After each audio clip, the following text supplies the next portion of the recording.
ये अभी विगत दिनों बनारस में कई घटनाएं ऐसी सामने आई थी जिसमें चाइनीज़ मांझा से कई लोग गंभीर रूप से घायल हुए, जिसमें एक व्यक्ति की मृत्यु भी हुई थी। इसी को लेकर के बनारस पुलिस द्वारा एक सघन अभियान चलाया गया था, जिसमें युद्ध स्तर पे छापेमारी की गई पूरे बनारस में, और इसी में थाना सिगरा को एक बड़ी कामयाबी हाथ लगी है कल देर रात्रि में। यहाँ पे जो विद्यापीठ चौकी क्षेत्र है, यहाँ पे 2 लोगों के ऊपर सूचना मिली थी कि इन्होंने गोडाउन में भारी मात्रा में चाइनीज़ मांझा जो है इन्होंने होर्डिंग करके रखा हुआ है। और इसी में जब छापेमारी की गई तो कुंदन कुशवाहा और जितेंद्र कुशवाहा, ये इनका गोडाउन था, जिसमें से लगभग 20 क्विंटल के करीब जो चाइनीज़ मांझा है ये बरामद हुआ। इनसे जब और गहराई से पूछताछ की गई कि फॉरवर्ड और बैकवर्ड लिंकेजेस इनकी पता की गई, तो इन्होंने बताया कि पास ही का लल्लापुरा क्षेत्र है चौकी का, उसी में एक और गोडाउन है जिसको मोहम्मद आज़म और मोहम्मद अफसल जो है चलाते हैं, और इसमें भारी मात्रा में चाइनीज़ मांझा जो है होर्डिंग करके रखा गया है। इन पे जब छापामारी की गई तो उस गोडाउन से लगभग 130 क्विंटल और प्रतिबंधित मांझा मिला है, और इसको पुलिस ने कब्जे में ले लिया है। चारों अभियुक्तों को हिरासत में लेकर के पूछताछ की जा रही है, और इनके द्वारा बताया गया लगभग 1.5 करोड़ का जो माल था ये पकड़ा गया है पुलिस द्वारा। और ये लोग जगह जगह पे बनारस में सप्लाई करते थे, जैसे चौक क्षेत्र से 6 क्विंटल के करीब बरामदगी हुई थी कुछ दिन पहले, रामनगर और बाकी जगहों पे भी कुछ कुछ मात्रा में बरामद हुआ है।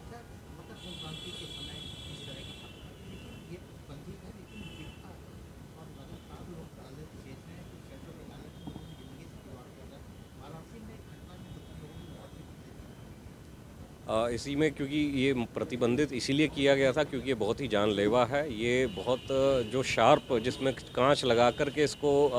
बेचा जाता है, जिससे कि जो लोग पतंग का खेल करते हैं उसमें आपस में जो काट लड़ाने का काम इजी हो जाता है, इसीलिए लोग इसको ख़रीदने के लिए तत्पर रहते हैं। इसकी खरीद फरोख्त में भी जो खरीदने वाला है वो मुजरिम माना जाता है, और यदि कहीं पुलिस को सूचना प्राप्त होती है, कहीं बिक्री हो रही है या खरीदा जा रहा है, तो दोनों के ऊपर कार्रवाई की जाएगी। बड़ी मात्रा में पुलिस टीम ने, क्योंकि ये अच्छा काम किया है, 25,000 का इनाम मेरे द्वारा घोषित किया गया। चाइनीज मांझा यहाँ आना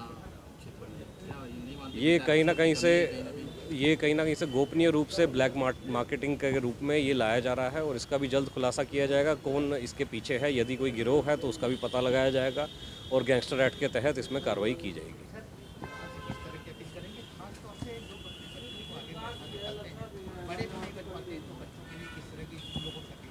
ये क्योंकि जो लावारिस तौर पे ये लटका रहता है मांझा, ये यदि चाइनीज़ मांझा भी ना होकर यदि सामान्य मांझा भी हो तो भी गंभीर चोट ये पहुंचा सकता है, क्योंकि जब तेज़ रफ्तार से कोई 2 पहिया वाहन आएगा और इसकी चपेट में आएगा तो ज़रूर वो मुंह या गले पे चोट कर देगा। इसीलिए मीडिया की